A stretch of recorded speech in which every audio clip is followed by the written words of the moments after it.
Bonjour à tous, j'espère que vous allez bien, on se retrouve pour le débrief de la 4ème journée de l'Euro 2024, nous sommes le 17 juin, il est précisément 23h03, le troisième match de la journée vient de se terminer, il y a eu beaucoup de temps additionnel, mais on y reviendra, vous inquiétez pas, on en parlera.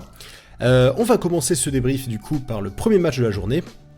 Non, c'était pas Belgique-Slovaquie, non, je me suis trompé, c'était Roumanie-Ukraine. Voilà, le match de 15h, Roumanie-Ukraine.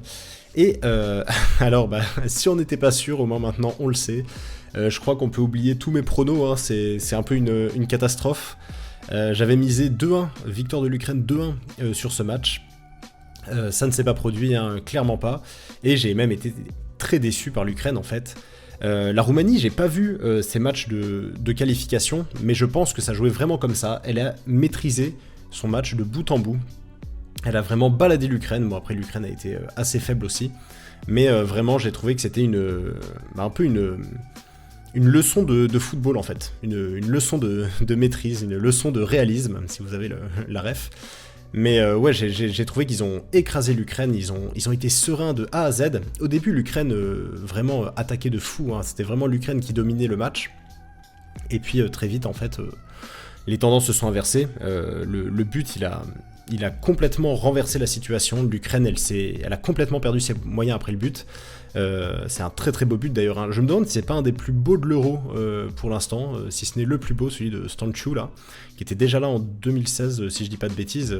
On avait joué, il était là contre la France en 2016. Mais ouais, vraiment l'équipe de Roumanie m'a vraiment beaucoup séduit. J'ai trouvé que c'était c'était un match accompli de leur part, face à une Ukraine complètement désemparée qui ne savait plus quoi faire pour s'en sortir. Le deuxième but aussi est très beau, Marine, je connais pas son nom, parce que pour moi c'était Marius Marine, je crois, il y en a un qui s'appelle comme ça. Mais ouais, c'est lui qui marque. Une frappe, ce genre de but, j'adore ça. Vraiment la balle qui arrive dans l'autre sens, le joueur qui arrive pleine balle et qui envoie un missile dans la cage, vraiment bien placé, petit filet, enfin vraiment inarrêtable. Vraiment un très beau but et de manière générale un très beau match. J'aurais pas grand chose à rajouter en fait, tellement ça a été que d'un côté en fait. L'Ukraine a été... elle a commencé, ouais c'est ça, les 15-20 premières minutes, elle a vraiment un peu essayé d'imposer son rythme. Et après ils sont tombés dans une espèce de faux rythme, et puis il y a eu le but, et puis là, ils se sont effondrés, ça a été l'inoffensivité totale. J'ai été clairement déçu, et je vous disais hier que voilà, j'attendais de voir le match pour savoir quel tournoi allait faire chacune des équipes, parce que j'étais pas trop sûr, hein, je vous cache pas que je regarde pas souvent les matchs de la Roumanie ou de l'Ukraine. Et effectivement, je donnais la tendance inverse. Je pensais que la Roumanie allait s'effondrer à l'Euro et l'Ukraine allait vraiment step up, mais non, c'est l'inverse qui s'est produit. J'ai été vraiment convaincu par la Roumanie, et l'Ukraine, je les ai trouvés vraiment décevants. Et du coup, je crois qu'en prono, ouais, j'avais dit que l'Ukraine arrivait première de sa poule, quelque chose comme ça. La Roumanie deuxième, je pense que non, hein, la Roumanie arrivera première. Et du coup, on verra ça plus tard, mais là... C'est vraiment pas sûr que la Belgique arrive deuxième, hein, même si je serais tenté de la mettre deuxième, vu qu'elle a perdu contre la Slovaquie. Mais ça, ouais, du coup, on en parlera plus tard. Ouais, j'ai été très déçu, en fait, par toute l'équipe, notamment... Mais Mudryk, c'est une blague. Ils ont mis Mudryk à 7,1. Pour moi, ça a été vraiment mon flop côté ukrainien. Il a essayé de faire des trucs, hein, sur son côté. Au début, ça allait, il s'en sortait plus ou moins bien, mais après, il a tout vendangé, il jouait perso très souvent.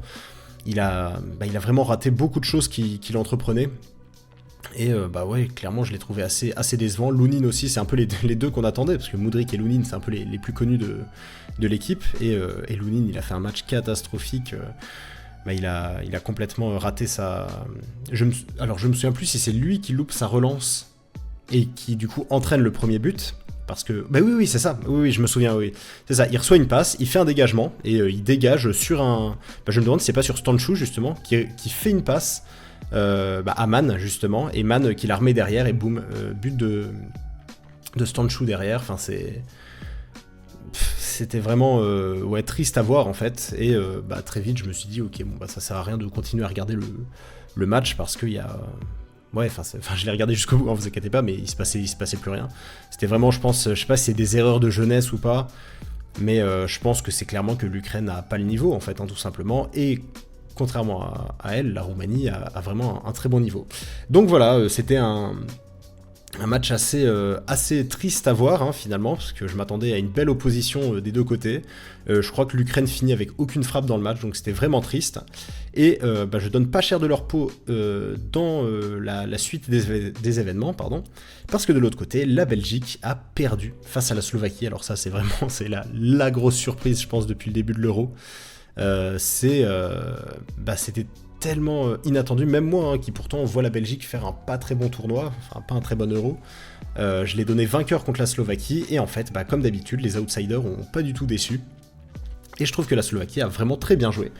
La Belgique a très bien commencé son match, elle a mis beaucoup d'intensité, forcément, hein, la Belgique, c'est un peu comme l'Angleterre, hein, c'est une grosse attaque.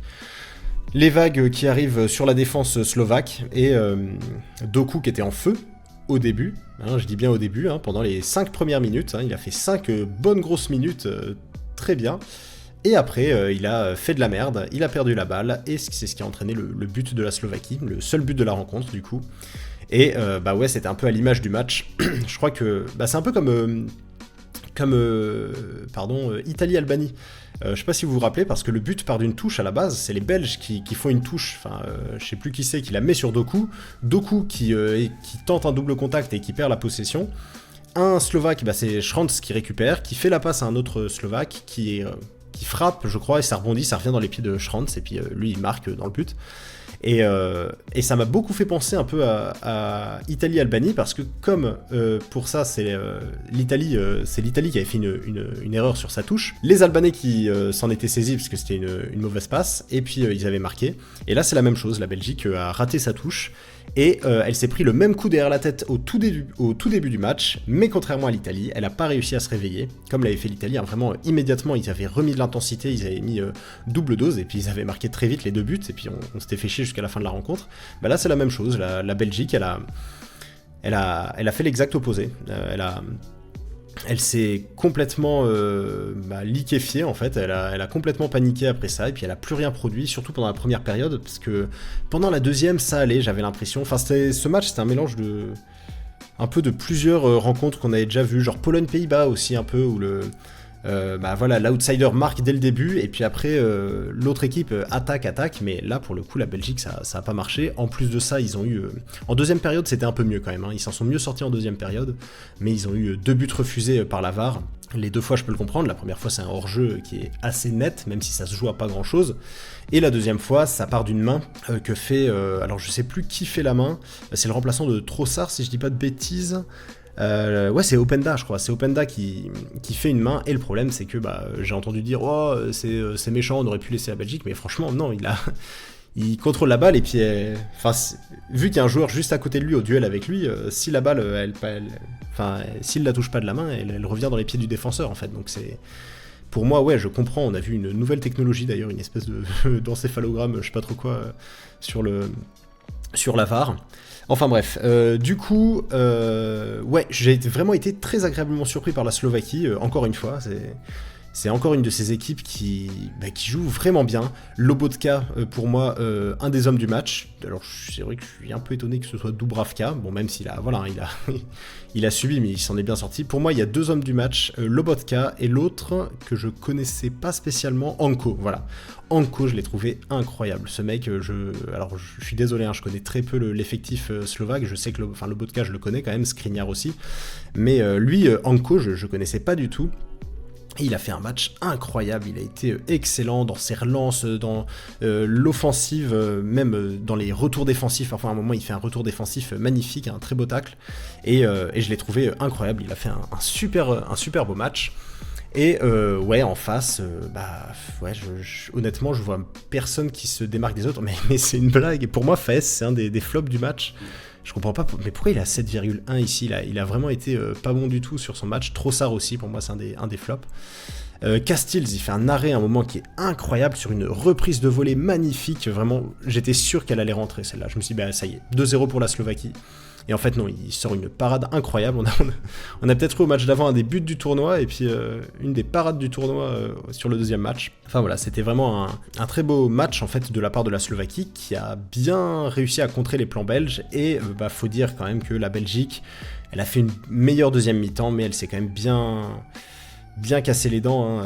Elle avait beaucoup de mal à attaquer, à jouer en équipe, j'ai l'impression. Et surtout, j'ai vraiment l'impression que la chance n'était pas trop de leur côté. Malheureusement, hein, c'était un peu, un peu dur, hein, avec les 2 buts refusés, tout ça. Ouais, je comprends, c'est dommage pour Lukaku, hein, qui est meilleur buteur, hein, lui c'est incroyable, ouais, 85 buts en 115 matchs, un truc comme ça. C'est vraiment un sacré joueur. Et voilà, du coup, je pense que la Belgique, alors je sais pas quand elle joue l'Ukraine, il me semble que c'est à la prochaine journée, je pense quand même qu'il y a moyen qu'elle batte l'Ukraine, parce que si on voit une Ukraine comme on a vu face à la Roumanie, ça va être chaud. Par contre, Belgique-Roumanie, je serais très curieux de le voir. Donc je sais pas quand est-ce que le match aura lieu, mais à mon avis, ça pourrait être vraiment intéressant. Et bah ouais, hein, je pense que mon pronostic, il va peut-être s'avérer véridique. Hein, si la Roumanie fait un score contre la Belgique, elle aura peut-être du mal à se qualifier, même en tant que meilleur troisième. Je pense que ça va être assez difficile. Enfin voilà, c'était un peu les 2 matchs de la journée, et on va passer au 3e, qui vient de se terminer, hein, il y a eu presque 9 minutes de temps additionnel, et le moins qu'on puisse dire, c'est que j'ai été sacrément déçu par l'Autriche. J'ai toujours du mal un peu à réaliser. J'ai pas du tout aimé ce match, c'était vraiment un truc de fou, j'ai détesté l'Autriche, vraiment je les ai insultés plusieurs fois devant ma télé, j'étais tellement déçu, pour moi c'était... Alors oui, c'était l'équipe, le pressing à fond, là, le gegenpressing, tout ça, mais là, c'était la technique contre le physique, c'était des brutes, ils ont déglingué les Français, mais c'était un délire. Vous vous rendez compte qu'on a quand même nos 2 meilleurs joueurs qui sont sortis sur blessure. Ils ont cassé le nez d'Mbappé. Enfin, c'est un truc de fou. Griezmann, il a saigné 2 fois pendant le match. La première fois, d'ailleurs, c'est une honte. Alors, moi, je suis revenu 1 minute plus tard de la mi-temps. En arrivant devant ma télé, je vois que Griezmann pisse le sang et tout, et je me dis mais merde, qu'est-ce qui se passe? Et je me suis rendu compte qu'il avait été envoyé par, je crois que c'est Sabitzer qui le projette dans un truc de pub là, qui sont au bord de la pelouse. Et puis Griezmann surtout, c'est vraiment le gars gentil, tu vois, qui va pas faire un peu son vicieux et tout sur le terrain, vraiment... je sais pas, ça m'énerve tellement de voir ça, tu sais, ils sont... on a vu hein, clairement qu'ils étaient inférieurs à la France sur ce match, et on a l'impression que ça les énervait, puis ils se sont vengés sur le physique, en fait. Ils avaient pas la qualité, et du coup ils se sont dit, voilà, on va juste les défoncer un par un. Toute la ligne de défense, alors elle a fini par avoir un jaune, mais je suis désolé, Danso, il devait avoir un jaune, je pense, à la 20e minute, au début, il a essayé de tuer nos attaquants, en fait, tout simplement. Il a essayé de les fracasser. Il a fait plein de fautes. C'était une honte qu'il n'y ait pas de jaune. Le premier jaune, il a fini par être sorti sur Weber. Je crois que c'est le premier, je crois, à s'être mangé un jaune, si je dis pas de bêtises. Ouais, voilà. Ensuite, Mouené, l'autre, sur la faute sur Dembélé, là. Dembélé qui a fait un assez bon match, d'ailleurs. Voilà. Oui, Danso, qui l'a à la 93e. Il a son carton jaune. Et ce qui est très énervant, c'est que Danso, son carton jaune, s'il l'avait eu à la première période, franchement là c'était le rouge à la deuxième, parce que c'est un anéantissement d'action de but, même si c'est Giroud qui va pas très vite. La vieille faute qu'il fait dans le dos là pour le faire trébucher, c'est... Enfin je suis désolé, ça c'est un jaune clairement, et pour moi ça méritait d'être un deuxième jaune. Poche pareil, je trouve qu'il s'en sort bien parce qu'il a fait pas mal de fautes. Enfin vraiment j'étais dégoûté par cette équipe, je m'attendais vraiment à ce que ce soit un beau match et qu'ils arrivent à contrer le jeu français. C'est pour ça que j'avais vraiment peur de plus en plus, et au final en fait c'est la France qui a contré l'Autriche. Moi je suis vraiment content du match de l'équipe de France, je m'attendais à être déçu, à angoisser du début du match jusqu'à la fin, et en fait j'ai vraiment été rassuré, même les 10 dernières minutes, hein, parce que les 9 minutes de temps additionnel, hein, c'est parce que Mbappé s'est fait ouvrir la tête par Danso hein, dans la surface. Il lui a pété le nez, hein, je sais pas si vous avez vu, hein, mais il avait la cloison nasale complètement déviée. Truc de fou, c'était Jérôme Le Banner, quoi, et je trouve ça scandaleux que... bref, désolé, je suis encore un peu tout éboustillé là, c'était il y a 20 minutes, hein, il y a vraiment juste 20 minutes que le match s'est fini, et j'étais tellement furieux devant ma télé, quoi. Et alors même si, l'équipe de France a pas été resplendissante non plus, je trouve que c'était... En fait, elle a fait exprès de jouer comme ça, parce que c'était le contre parfait pour l'Autriche. Et l'Autriche, c'est pour ça qu'ils ont fait autant de fautes, c'est qu'ils avaient aucun moyen, en fait, de s'en sortir. On les a contrés parfaitement. Kanté, mais cet homme, mais vraiment, je l'aime de tout mon cœur. Il est tellement fort, il est incroyable, ce gars. Le seul qui m'a fait un peu peur dans l'équipe, c'est Upamecano, parce que je le trouve pas serein. Koundé, il m'a impressionné, je l'ai trouvé vraiment bon. Ça fait quelques matchs que Koundé, j'étais pas du tout convaincu avant, et là, il commence vraiment à me convaincre. Saliba, impérial aussi. Upamecano, j'ai un peu plus peur. Pour moi, je pense que la défense centrale parfaite, ce serait Saliba-Konaté, je pense, même s'ils ont un peu le même profil. Ça me plairait beaucoup de voir ça. Peut-être un moment où Konaté est un peu plus en forme. Mais Upamecano, ouais, il commence vraiment à me faire douter. Il a pas assuré. Alors, il a fait des bonnes interventions, bien sûr, mais il a pas été non plus excellent, quoi. Contrairement à Saliba, qui je trouve a vraiment été bon. Il y a peut-être un moment où il a fait une relance un peu douteuse, mais en tout cas, je trouve que le match de l'équipe de France était vraiment accompli. Thuram, bah, pareil, j'ai un peu de mal avec Thuram. Je pense qu'avec Giroud, il y a beaucoup plus de situations qui rentraient, parce que ça combine beaucoup mieux d'avoir un 9 comme ça, et je pense que Mbappé, il doit jouer sur l'aile gauche, je pense que c'est définitif. Alors maintenant qu'il est au Real, il va jouer 9 sûrement, donc on sait pas, peut-être que ça va permuter avec Vini et tout, enfin j'en sais rien. Parce que là j'ai vu que ça permutait pas mal de temps en temps entre Mbappé et Thuram. Mais ouais, j'ai trouvé que la France faisait un match vraiment solide en fait, costaud, et qui contrait très bien l'Autriche, si bien qu'à la fin c'était plus la France qui pressait l'Autriche que l'inverse, donc ça m'a vraiment plu. Et malheureusement, bah ouais, alors, là où je reproche un truc à Mbappé, c'est que j'ai eu des flashbacks de l'Euro 2021. Son face-à-face, à quel moment tu le rates? Je suis désolé, mais pour moi, Mbappé, aujourd'hui, c'est vraiment censé être le Cristiano Ronaldo de l'époque, ou même le Messi, enfin vraiment le grand joueur, et des face-à-face comme ça, tu les rates pas, je suis désolé. Tu dois pas les rater, c'est le but du break, pardon, c'est vraiment super important. Et je sais, on lui en demande beaucoup à Mbappé, mais en même temps, bah voilà, c'est le capitaine, c'est censé être le meilleur joueur de l'équipe de France, peut-être même le meilleur joueur du monde, enfin en tout cas top 5 sans aucun problème, même top 3 facile. Voilà, oui, c'est peut-être, voilà, on serait peut-être plus tolérant envers un Thuram ou un Kolo Muani, mais je suis désolé, Mbappé, il doit les mettre, ceux comme ça. En plus, l'action est vraiment belle, il prend de vitesse, parce que ça, pareil, la vitesse de la défense autrichienne, c'était un désastre. Et clairement, voilà, moi je suis content du match de l'équipe de France défensivement. Offensivement, j'ai plus de retenue. Mais bon, ça reste quand même un assez bon match. On est tombé contre une Autriche vraiment, bah voilà, pas du tout plaisante à voir. Enfin, franchement, j'ai été tellement déçu, j'étais tellement énervé. Enfin, je m'attendais vraiment à avoir une belle opposition et un match serré, peut-être un peu fermé, un peu chiant par moment et tout. Et en fait, bah alors on a eu ça, le côté chiant, on l'a eu bien en deuxième période surtout. Bah surtout les 10 dernières minutes, mais c'est ça qui est fou, c'est qu'on a beaucoup subi les 10 dernières minutes, quand Mbappé était sorti, pareil, le niveau arbitrage, c'était une catastrophe. Mais à aucun moment j'étais vraiment inquiété, contrairement à, je sais pas, d'autres matchs, genre la Belgique en 2018, la demi-finale, j'étais pas du tout serein, moi, les 10 dernières minutes, je suais à grosses gouttes. Mais là, bah ouais, j'ai pas été inquiété, franchement, ils ont pas produit grand-chose. Ils ont juste produit un jeu pas fou, quoi, et même en fait, ouais, clairement décevant. Du coup, je sais pas trop quels enseignements tirer de ce match, parce que d'un côté, je suis rassuré défensivement par l'équipe de France, je trouve que ça joue bien ensemble tout ça, mais le problème en fait, c'est l'équipe qu'on avait en face, c'est qu'ils ont tellement cassé le rythme tout le temps. Il y a moyen de voir les statistiques, le nombre de fautes. Alors c'est marrant, ils finissent avec la possession, ça c'est assez incroyable. Voilà, expected goals 2,03, ça c'est assez incroyable. Nombre de tirs, ouais, ça on s'en fout. Passe réussite, faute 18. Bon, bah j'aurais dit beaucoup plus. Enfin, cela dit, 18, c'est quand même déjà bien costaud, comme nombre. Ah ouais, putain, ouais, c'est vraiment un truc de fou. Ouais. Pareil, le nombre de cartons jaunes. Toute leur défense, elle a fini avec un jaune. Deux milieux offensifs aussi. Enfin, c'est... Ouais, je suis vraiment déçu par l'Autriche. J'avais hâte de regarder les prochains matchs de cette équipe. Franchement, là, honnêtement, c'est vraiment retombé. Je m'en fous un peu.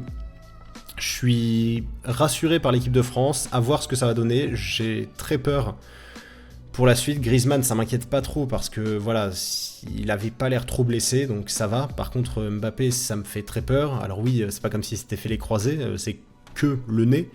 Mais bah quand même, voilà, j'aurais peur qu'il rate le prochain match contre les Pays-Bas, parce qu'en plus, Mbappé, il aime bien les Pays-Bas, hein, il aime bien leur mettre quelques buts. Donc ouais, j'ai vraiment peur, hein, surtout que s'il y a genre un délire commotion cérébrale ou quoi en plus, on sait pas, parce qu'il s'est pris une armoire hein, dans la gueule, hein, Danso, vraiment. Ouais, Danso, pareil, c'est un joueur que j'adorais. Quand il jouait à Lens, je l'aimais beaucoup. Enfin, il joue à Lens, hein, mais je veux dire, en Ligue des Champions, je l'aimais beaucoup. Je trouve qu'il a vraiment une bonne gueule. Et ouais, il m'a tellement déçu. Enfin, vraiment, c'est pas du beau football, en fait. Contrairement à la Roumanie, qui a vraiment produit un beau football, une belle maîtrise. Là, l'Autriche, ça m'a vraiment refroidi. Je suis pas du tout satisfait. Et j'en viens à espérer qu'il ne se qualifie pas pour la suite. Voilà. Après, je suis peut-être trop dans l'émotion sur le coup. On verra ça plus tard. Ça se trouve, ils vont faire un match somptueux face à la Pologne. Ça m'étonnerait. Autriche-Pologne, ça va être un peu dur, je pense, comme match. Niveau physique, ça va être quelque chose. Enfin bref, voilà. J'ai fini mon laïus. C'est bon. Je suis assez... pareil, j'avais misé sur un 2-1 de l'équipe de France, avec un but sur penalty de l'Autriche et tout, un score serré, bon bah au final c'est ce qu'on a eu, mais j'imaginais pas du tout cette physionomie-là de match. Enfin bref, voilà. Du coup, pour ce qui est des pronos de demain, alors il y a que 2 matchs demain, ouais, parce que c'est les 2 derniers de la première journée de poule. Turquie-Géorgie, alors ça c'est un match que voilà, j'attends pas incroyablement de regarder. Je pense que la Turquie va gagner, mais en vrai non, même pas, hein. Vous savez quoi ? Allez, je suis désolé, c'est un peu triste, mais allez, je vais dire que ça finit en 0-0. C'est un 0-0, un match vraiment chiant. Je suis désolé, hein, je suis assez négatif dans mes pronos souvent, j'ai l'impression. Mais ouais, je vais dire 0-0, match chiant, fermé, les 2 équipes n'y arrivent pas. Je vois bien un match nul, la Turquie qui déçoit encore, comme elle avait fait en 2020. Enfin, 2021. Et Portugal-Tchéquie, alors là, je pense que ce sera un peu différent. Bon après, cela dit, je dis ça, on voit ce que l'Angleterre a fait, on voit la Belgique, ce qu'elle a fait face à la Slovaquie. Bon là je pense quand même, je vais dire 4-1 pour le Portugal. 4-1, ouais, je prends pas trop de risques, hein, voilà, la victoire elle est à 1,49. Honnêtement, ouais, je pense que ça va être un match facile pour le Portugal. Niveau offensif surtout, ça va faire mal. La Tchéquie, c'est vrai que bon, c'est pas une équipe que je connais très bien, mais je pense qu'ils vont pas mal souffrir. Et ouais, je verrai bien, je pense, un 4-1. Parce que le Portugal, souvent, ça met des beaux scores, voilà. Bon, bah écoutez, c'était le débrief de cette 4e journée de l'Euro. On se retrouve demain pour le débrief de la 5e, du coup. Ouais, je suis un peu, voilà, je suis vraiment un peu sur les nerfs du match là que je viens de regarder. Ça m'a vraiment, j'étais à bloc sur mon canapé quoi. Mais bon, le principal c'est qu'on ait gagné, donc voilà. Bref, je vous donne rendez-vous demain. Passez une bonne nuit et passez une bonne journée de football, surtout à 21h. Allez, ciao.